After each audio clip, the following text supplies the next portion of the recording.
దేవునికి మనకంటే నమ్మకస్తులు చాలా మంది ఉన్నారు. మనం లోబడకపోతే దేవునికి నష్టమేం లేదు. మనం నమ్మకస్తులుగా ఉండకపోతే దేవునికి నష్టమేం లేదు. అపారమైన నష్టం వాటిల్లేది మనకే. ఆయనకి నమ్మకస్తులు చాలా మంది ఉన్నారు.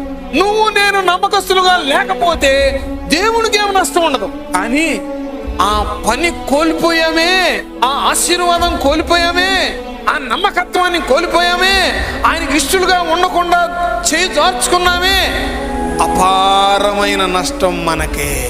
కనుక ఆయనకి నమ్మకస్తులైన వారు చాలా మంది ఉన్నారు.